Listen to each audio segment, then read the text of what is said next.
Assalamu alaikum wa rahmatullahi wa barakatuhu. How is everyone doing today? Alhamdulillah. Okay, inshallah, let's begin. نحمده ونصلي على رسوله الكريم أما بعد فأعوذ بالله من الشيطان الرجيم بسم الله الرحمن الرحيم رب اشرح لي صدري ويسر لي أمري واحلل عقدة من لساني يفقه قولي ربنا زدنا علما ربنا زدنا علما ربنا زدنا علما اللهم فقهنا في الدين اللهم إنا نسألك علما نافعا وعملا متقبلا ورزقا طيبا اللهم انفعنا بما علمتنا وعلمنا ما ينفعنا وزدنا علما اللهم اهد قلبي وسدد لساني واسلل سخيمة قلبي آمين يا رب العالمين. Indeed, all praise belongs to Allah, and we praise Him, and we ask Him for guidance and forgiveness, and we seek protection in Allah from the evil of our own souls and the evil of our actions. Whom Allah guides, no one can lead him astray, and whom He misguides, no one can lead him back to the right path. I bear witness that there is no one worthy of worship but Allah, and then there is no associate to Him, and I bear witness that Muhammad sallallahu alaihi wasallam is His slave and His messenger. Inshallah, today we have selected an ayah from Juz 6, and that is Surah Nisa, ayah number 148. So inshallah, let's listen to the recitation first. لا يحب الله الجهر بالسوء من القول إلا من ظلم وكان الله سميعا عليما. Allah subhanahu wa ta'ala says, لا يحب الله الجهر بالسوء من القول إلا من ظلم وكان الله سميعا عليما.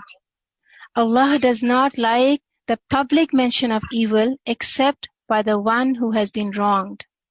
And ever is Allah all-hearing, all-knowing. So this ayah mainly talks about public mentioning of evil, scandalizing something or making something, public, which is none of your concern, or which is something is going to spread something evil. So let's inshallah take some insight from the ayah, and let's pick some very, very important lessons for us, because Allah subhanahu wa ta'ala is giving us a very important social principle in this ayah that must be established, and that is the obligation of avoiding any negative speech in public. Avoiding any negative speech in public.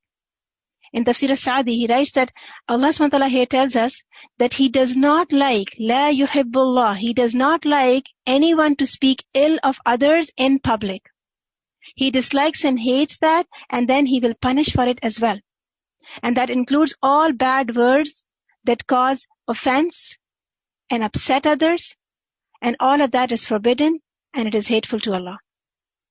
It's a very big statement. La yuhibbullahu. Allah subhanahu wa ta'ala does not like at all. Al-jahra bis-su'i. What is al-jahra? Jahr means to declare something openly, by saying it, by using your words, or even by doing something publicly so everybody can see.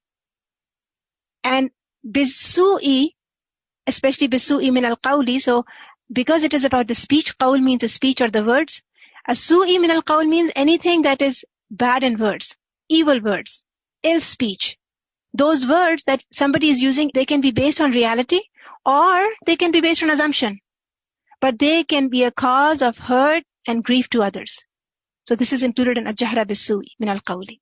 It will include any form of insulting others, any form of slandering others, or backbiting someone, lying about someone, making fun of others, mocking at others. And if we are only voicing something out loud from any of these acts that we just said, or even saying it secretly to someone, because you have anyways said it. If I say something even secretly to someone, I have already made it public. It's no more a secret now. So that is also included in this. So one, yes, voicing it out loud, making it, really, really public, that everybody knows about it, or just one or two people know about it because you have told them the secret of it. So that also includes in this sin of al-jahra bis-su'i min al-qawl. This is something that is uttered or done with the tongue. And we need to understand the importance of this tongue. Allah subhanahu wa ta'ala has given us this muscle inside our mouth that is really, you can see that what it is sitting in between is our jaws and our teeth. And it needs that kind of safeguarding all the time because it can be used completely in a manner that is disliking to Allah. So it needs to be kept in check all the time. But yes, Allah has allowed the use of it when it is rightful, when it is due. So Allah subhanahu wa ta'ala says in the next part of the ayah, إِلَّا مَنْ ظُلِمْ, except for the one who has been wronged. He can speak up and talk about that bad thing that happened to him. He can talk about the unjust treatment that has been done to him because he's the one who's oppressed.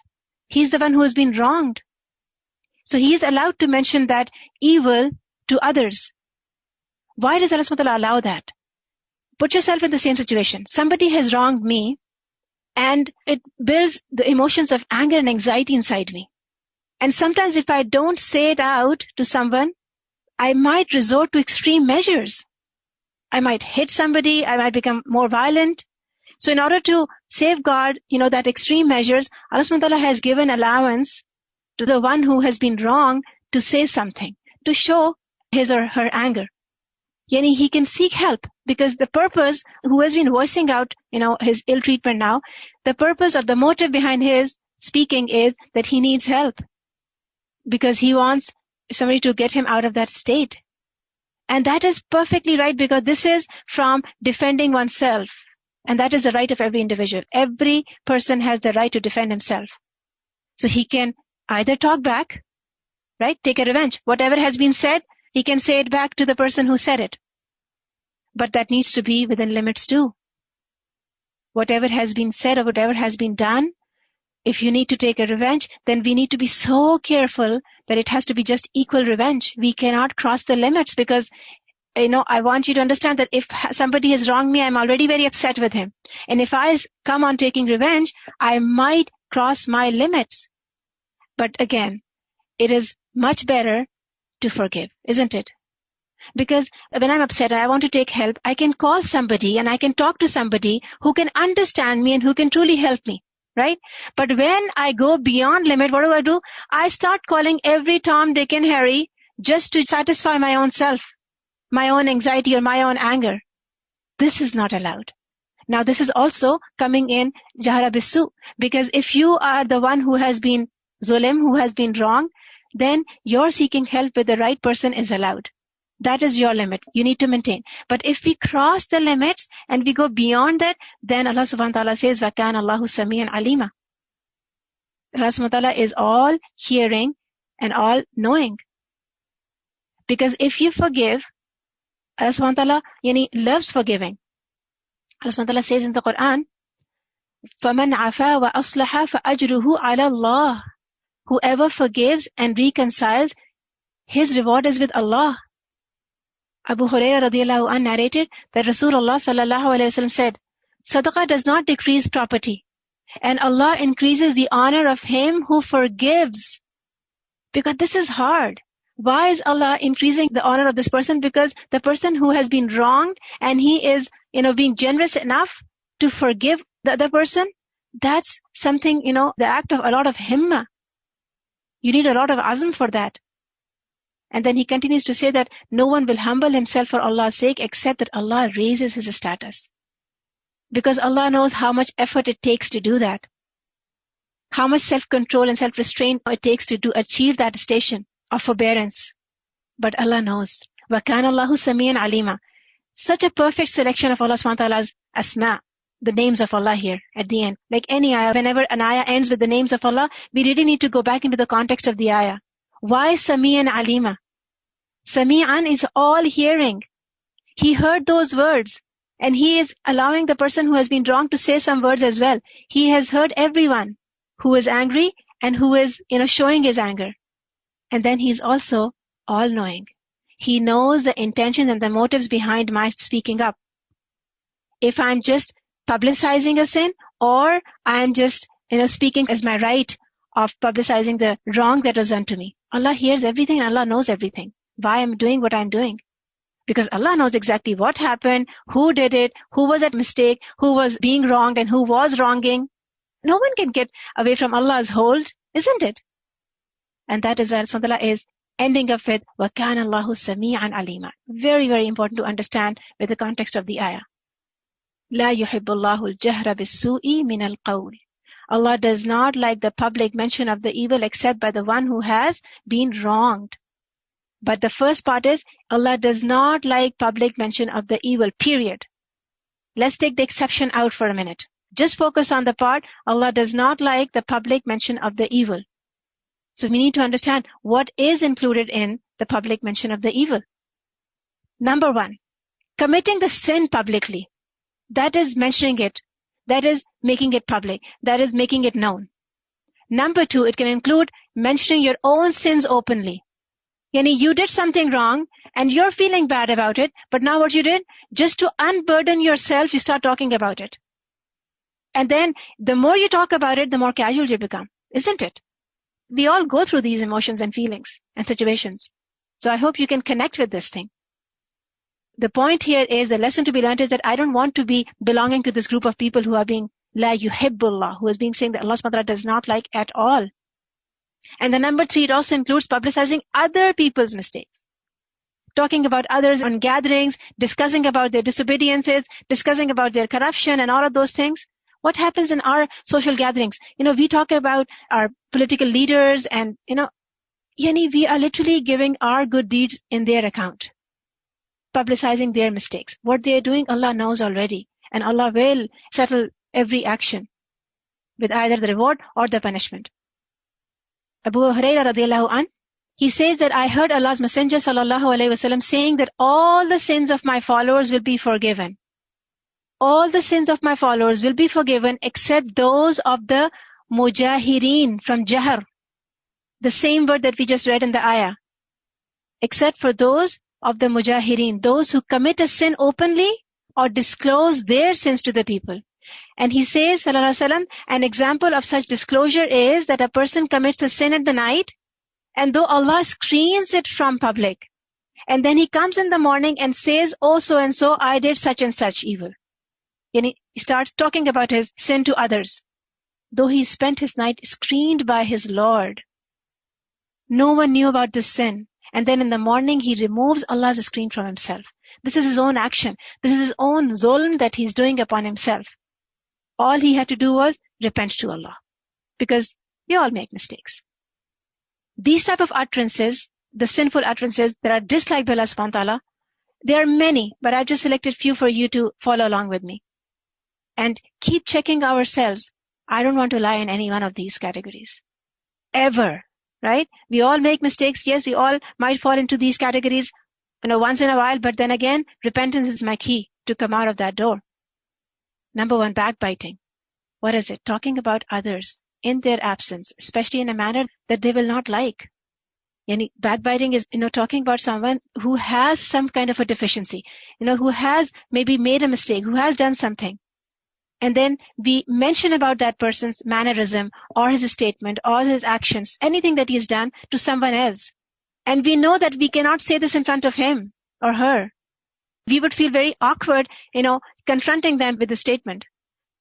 And many times when we are backbiting, including myself, many times when we are backbiting, we just satisfy ourselves and justify ourselves that, if I have to say to that person, I can say it. Astaghfirullah. Allah subhanahu wa ta'ala says in the Quran, in Surah Al-Hujurat, ayah number 12, and do not spy or backbite each other. Would one of you like to eat the flesh of his brother when dead? Let me read this part again. Backbiting is like what? Is like eating the flesh of his brother when he's dead. Your own brother. Your own brother, your own sister. After the death of your brother or sister, would you like to ever eat from the flesh of his brother? Astaghfirullah Rabbi. And then Allah says, yes, you would detest it. And fear Allah indeed. Wattaqullah. Allah is accepting of repentance and merciful. Inna Allaha tawwabun rahim. You need to repent right away, instantly. Because it's a major sin. It's not a small thing. Another one, calumny. Talking about others so that we can damage their good reputation. Or, bringing some kind of a hatred between each other's hearts. Prophet of Allah ﷺ said, do you know what calumny is? They said, no, Allah and His Messenger know best. Yani the Sahaba, they responded, no, Allah and His Messenger know best. He sallallahu alayhi wasallam said, telling people what others have said in order to create dissension between them. This is calumny. Telling people what others have said in order to create dissension between them. The only motive behind my talking to someone about somebody else is so that they can start hating each other, so they can be separated from each other. And this is so common in our society, especially, when it comes to the matters of dealing with our in-laws. We are constantly at the verge of cutting throat of each other's. May Allah subhanahu wa ta'ala safeguard us from such actions and such speeches. Yes, maybe the person is being wronged. Maybe the mother-in-law is being wronged, or maybe the daughter-in-law is being wronged, or the son is being wronged, or maybe the children are being wronged. But then again, we only speak up with others just to settle our mu'amalat, not to worsen the situation, not to just win over the situation over the other, because this is from calumny, and Rasulullah said, you have to stay away from it. Because Huzaifa radiallahu anh said that Rasulullah said, the person who goes about with calumnies will never enter Jannah. Astaghfirullah. Once Rasulullah was passing by 2 graves. He stood there, the Sahaba were with him. He said that these two people are being tortured, not for something major that they did, not some major sin. One of them never saved himself from being soiled with his urine, thinking that it's just, one drop. While the other used to go about with calumnies, to make enmity between friends, to breaking up others. The Prophet of Allah ﷺ then took a green leaf of a date palm tree, split it into 2 pieces, and fixed one on each grave. So Sahabat radiallahu anhum, they said, "O Allah's Messenger, why have you done so?" He replied that I hope that their punishment might be lessened till these become dry. What does this tell me and you? Because when we get involved in certain, actions, certain habits, especially the use of our words, and we become habitual of that, then the intensity of its evil becomes low. I don't feel so bad about it. Maybe the first occurrence is bad. Maybe the second utterance, I feel something too. But gradually, with every, next utterance from my mouth, it just loses the intensity of evil. Evil will remain evil, isn't it? Then mocking.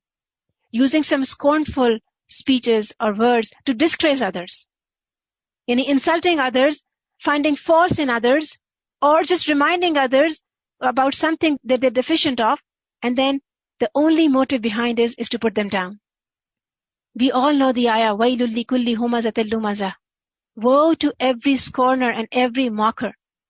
Woe, wail, destruction, a valley of Jahannam. The punishment is not small because the sin itself is not small.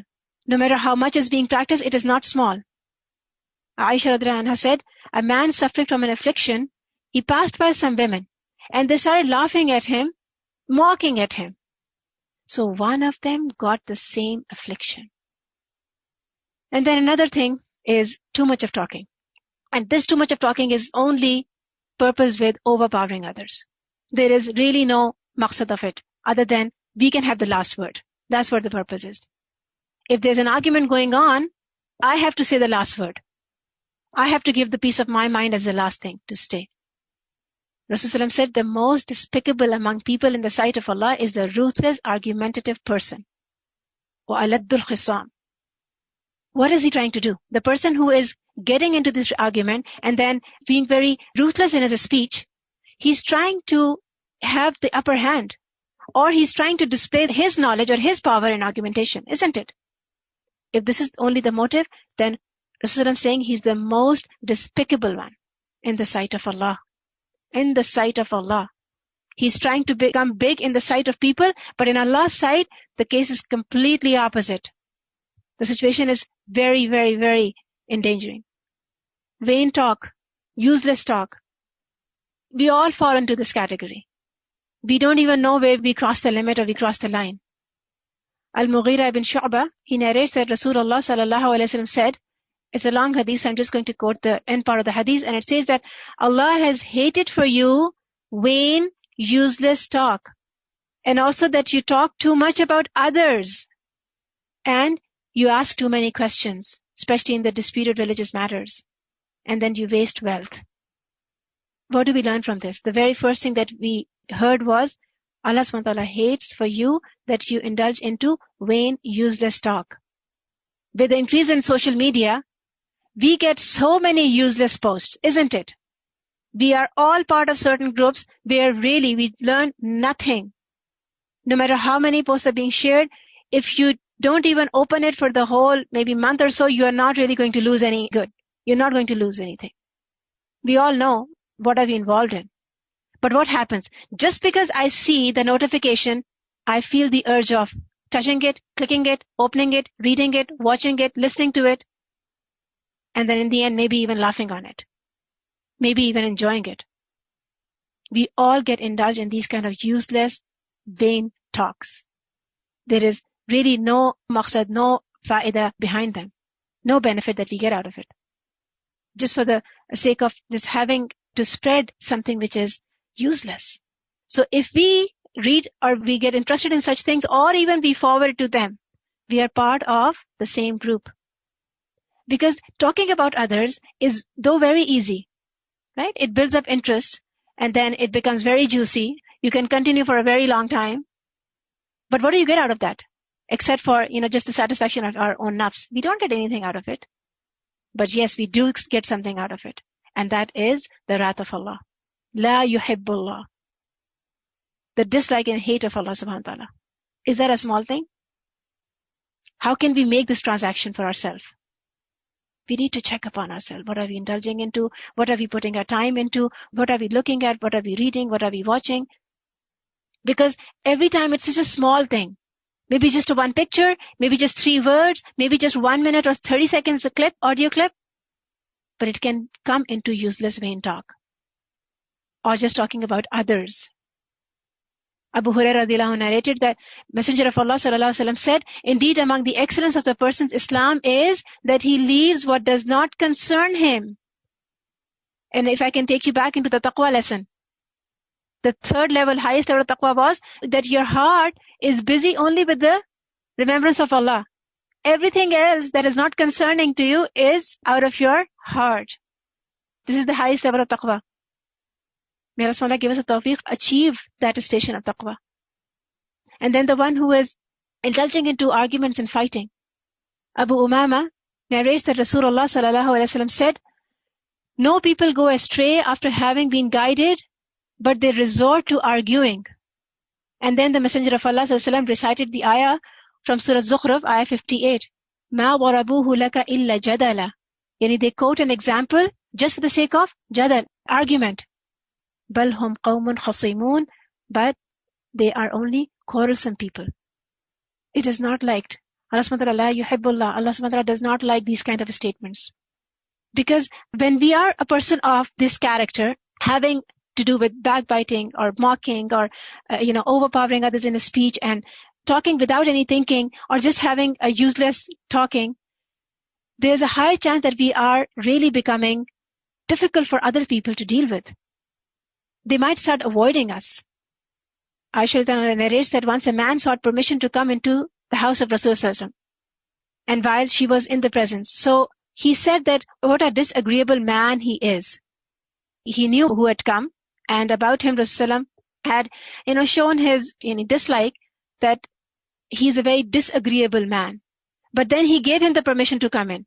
And then he came in, Rasulullah spoke to him very gently. And then after he had left, Aisha says that I asked the Messenger of Allah that, O Messenger of Allah sallam, you said what you said. And then you spoke to him gently, and you already said that he is a very disagreeable man, but then you spoke to him gently. He sallam said, O Aisha, some of the worst people are those who have been granted gentle treatment for fear of their ill manners. People are dealing with them gently just because they don't want to deal with them, so that they just leave, they go away.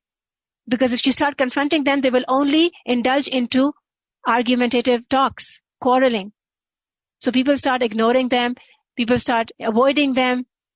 We don't want to be such a person.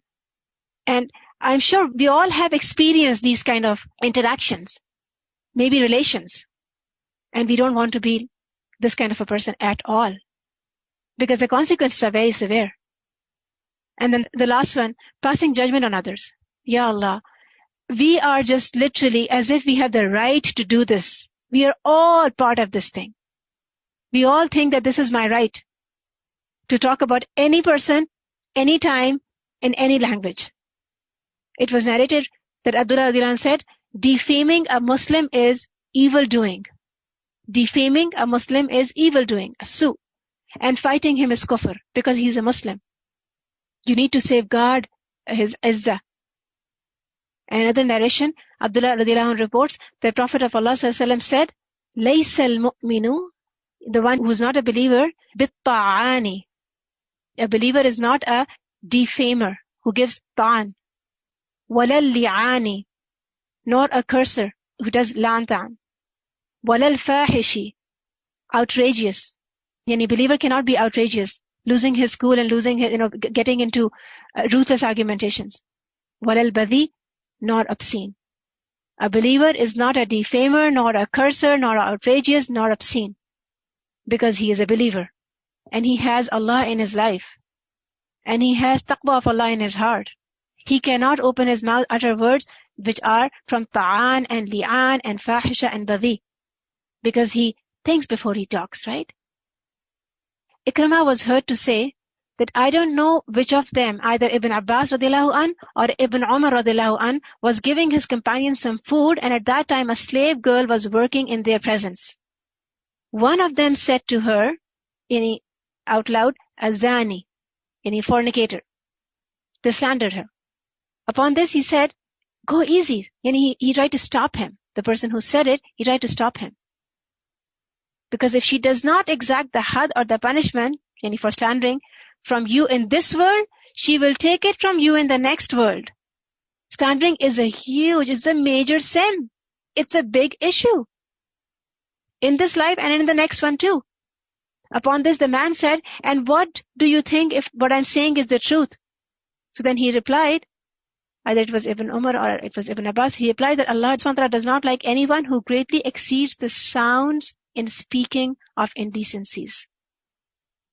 Exceeds the sounds in speaking of indecencies.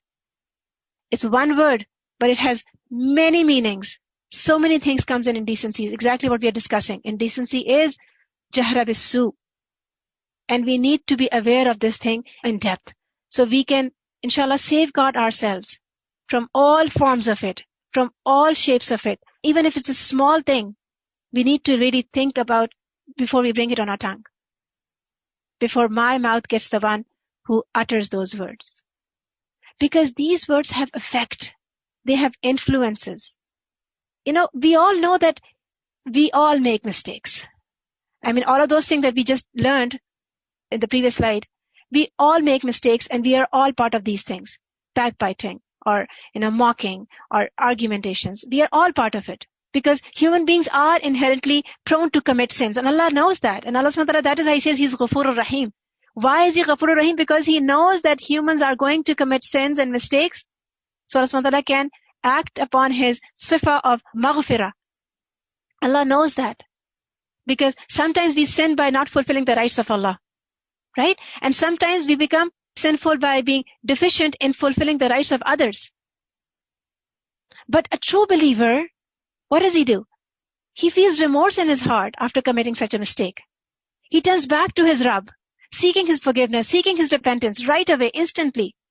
Not letting that feeling of remorse go away. He holds on to that and he just uses it to seek Allah's forgiveness. He turns back to Allah subhanahu wa ta'ala. And his turning back, the same turning back, though he is a sinner, he is the one who sinned and made a mistake. But when he turns back, the same action of turning back becomes the means of elevation for his levels in the eyes of Allah. His ranks are raised. This repentance not only washes away the sin or cleans his record, rather he becomes the most beloved to Allah subhanahu wa ta'ala because of his repentance. Allah subhanahu wa ta'ala accepts his repentance and turns him back in the state of righteousness, as if this sin was never committed. But on the other hand, a person commits a sin, and then he does not feel ashamed of himself. This indicates that there is something wrong with his heart. The heart is diseased. And then, not just here, on top of that, he would start making mention of it publicly. In the name of boldness, in the name of bravery, of maybe you can say self-confidence. But this is sin upon sin, isn't it? Because committing one sin is recorded as one evil action. And then with every one bad deed, my heart becomes black. It gets a black dot. And this is not what I'm saying. Abu Hurairah radhiyallahu anhu reports that Rasulullah sallallahu alaihi wasallam, he said, verily when the servant commits a sin, a black mark appears upon his heart. If he abandons the sin, seeks forgiveness and repents, then his heart will be polished. But if he returns to the sin, the blackness will be increased until it overcomes his heart. What does that mean? Completely black.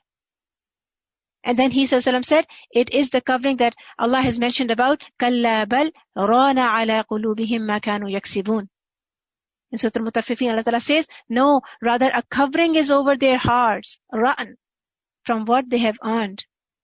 Because they didn't stop. After one black spot, they didn't stop. After one evil deed, they didn't stop. After uttering one bad word, they felt the urge of saying something else too. And then upon that, something else too. Yani, one sin was, you committed a sin, and then the second was publicizing it. This is insisting upon sins. This makes the heart insensitive. Such a person becomes very thick-skinned. Then no advice works on him. Such a person becomes far away from the mercy of Allah.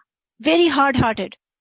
Just like, we read the hadith a little while ago where Rasulullah said that all of my ummah would be pardoned except for those who publicize the sins. Their sins will be pardoned if they don't publicize it. And the whole hadith of the one who does an action evil in the night and then he does not hide it in the morning. Another step. Sometimes the evil has been committed by an individual, right? Somebody did something wrong and I got the post of it. And now I started spreading it. That means I am part of the sin. I am the one who is scandalizing it and making it widespread. The one who actually initially committed the sin, he might have repented and gone back to the state of forgiveness of Allah and become righteous again. The one who initially committed the sin. But the one who is publicizing it, he continues to stay in the state of sinning. Sinning of ghiba, sinning of slandering, sinning of defaming somebody, calumny. How will he come out of that sin? Shubayl ibn Auf radhiyallahu anhu said that it is said, whoever hears something indecent and then spreads it is like the one who originated it. Ya Rabbi lakal hamd, astaghfirullah. Whoever hears something indecent, and we are all part of this. I'm sorry, I'm getting a little emotional right now because, the bombardments of these images and these posts and these videos and all of these things, and majority of them are really falling into this. Whoever hears something indecent and then spreads it, he is like the one who originated it.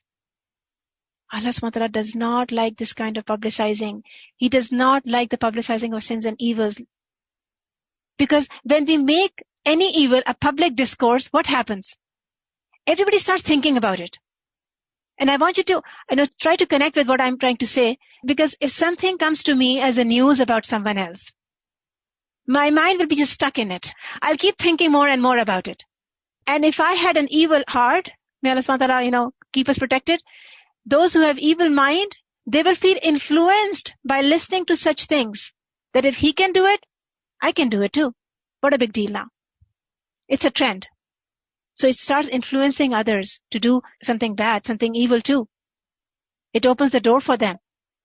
Because they just saw, if somebody else can do it, it's already in the market. Everybody knows about it. If I do it, nobody, would say anything anyways. The spreading of the evil can go up to the extent that it doesn't even sound bad anymore. It becomes part of our casual conversations. And I hope you can connect with that and understand that we need to keep a check on ourselves. What are my conversations about? And what is my comfort level in doing that? Another very, very evil effect of it, that if it is about somebody, and I'm part of spreading it and I'm part of publicizing it, it's going to damage the reputation of that person. And this damage is not usually small. This damage can go up to the extent that that person cannot even function in the society normally. What will happen? If a person cannot function on a normal basis, it will lead to injustices in the society. Then who is to be blamed? And then another effect is, in this dunya, the wrath of Allah is upon such people. There's a hadith, and I'll just say the gist of it, that Rasulullah said that when indecency becomes widespread in the nation, then Allah subhanahu wa ta'ala sends plague or other diseases which no one is even heard of. Are we witnessing that? Yes, we are. And we need to go back to the source. What went wrong where? Allah subhanahu wa ta'ala sent these sufferings in the form of, different types of calamities and diseases because of the injustices of our words and our actions. So many nations have been destroyed and perished. The nation of Nuh, Lut, nation of the Ad and Thamud. All of these people, they were perished, they were destroyed. And we need to go and learn about what made them see that end. Why the destruction was their destiny in the end. It was not that they actually had a husnul khatima. They had a very, very, very su'al khatima, very bad end. Allah left them as perished nations for us to learn from. And after this dunya, this punishment in the akhirah. What can be more evil than this? Because on the day of judgment, a person would be made to carry the burden of the sins of others just because they were making it public. We would have enough of our own load to carry, and then upon that we have to carry the burden of someone else's sins too. Imagine. This is terrible. We really need to take a step back and think before we indulge into certain things, because these things have become part of our society. They are so widespread that literally as if we are breathing it and we don't even feel it anymore. It's just in the air.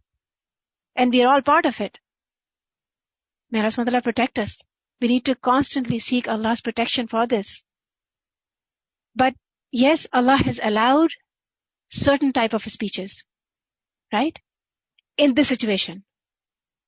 Because Allah has said that illa man zulim, right? Allah subhanahu wa ta'ala says illa man zulim, that you can speak up if you have been wronged. Zulim means oppression, and that means that someone's right has not been given.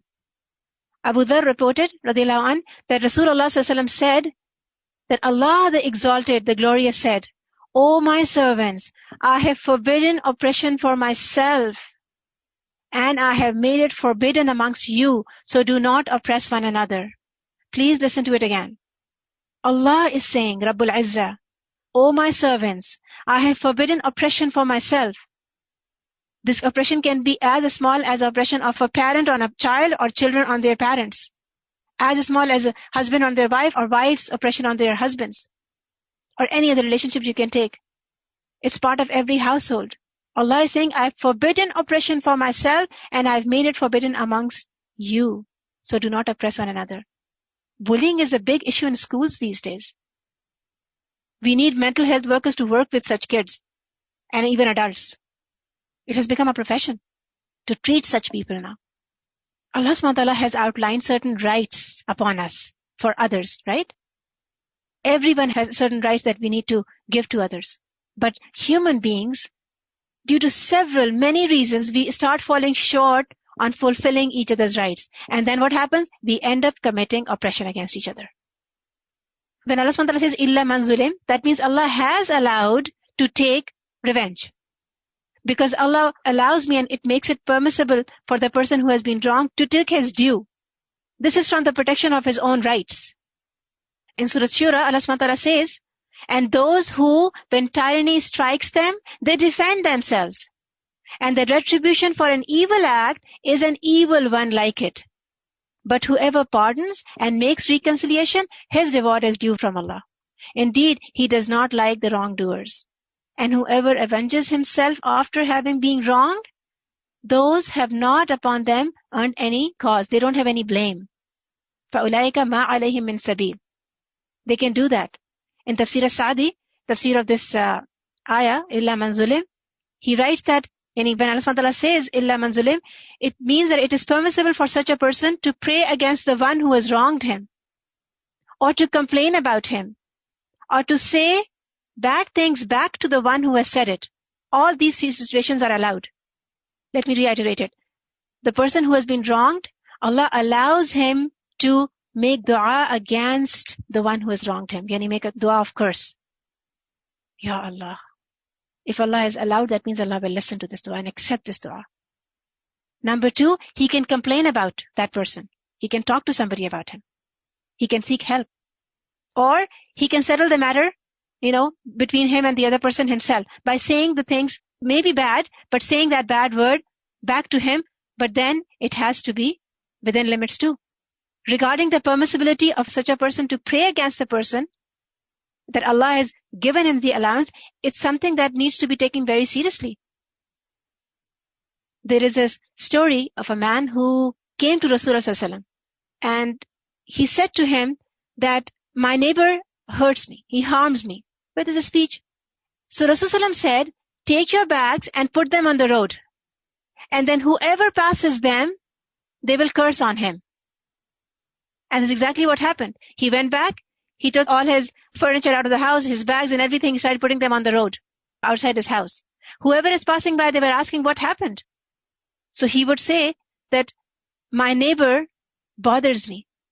He hurts me. He doesn't, deal with me in a nice and kind manner. So whoever was passing by and he heard about that neighbor, they started cursing that neighbor. And so this person went back to Rasulullah. So Rasulullah asked him, how many people have you met? Because then the neighbor came out and he said that it's enough. It's enough means you can go back to your house. I will not harm you anymore. So what did Rasulullah made him do? Publicize his oppression. Bring it out on the road so people can see it. Though in the beginning of the ayah we said, Jahra bisu, we should not do that. But in this situation, this person is oppressed. The curses of everyone stopped the person who was wronging him from his bad action. And that is why Allah has allowed this kind of publicizing or this kind of speaking to be allowed, to be permissible. Because this is from giving the protection to the oppressed one. And it is important to fear such people. If Allah is with them in this regard, we must fear these people. Jabir ibn Abdullah radiallahu anh reported that Rasulullah sallallahu alaihi wasallam said, be on your guard against committing oppression, for oppression is a darkness on the day of resurrection. We don't want to be in this situation at all, especially on that day. But when Allah subhanahu wa ta'ala has allowed to take revenge, it has to be equal. It has to be measured. There are some limits that need to be maintained. If he's allowed to talk back, but then this talking back has to be without lying. He cannot go beyond limits. Beyond the level of wrong that was done to him. Overstepping the other person now.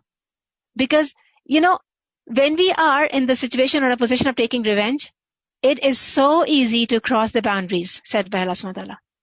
And then what do? We end up committing oppression and sin ourselves. Though we were the one who were wronged, now by crossing the boundaries of revenge, we are the one who are wronging. Al-Hasan al-Basri, he said that Allah subhanahu wa ta'ala has allowed one to invoke him against whoever wronged him without transgressing the limits. Allah has allowed a person who has been wronged to invoke a curse upon the other person, but without transgressing the limits. That is the key here.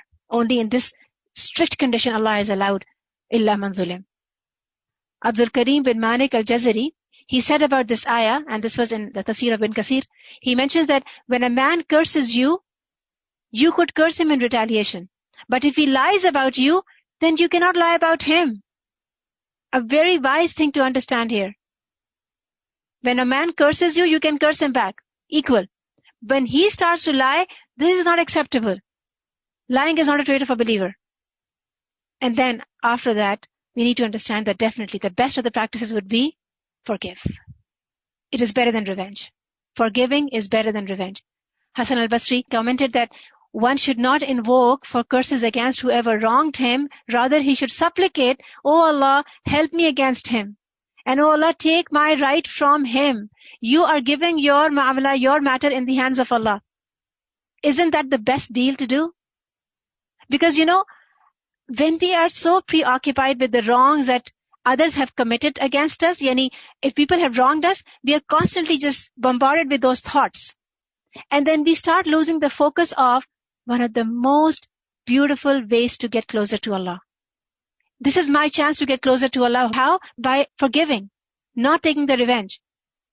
Allah subhanahu wa ta'ala says in the very next ayah that we are doing, 148, the 149 ayah says, "In tubdu khayran aw tukhfuhu aw ta'afu an su, fa inna Allah kana afuwan qadira."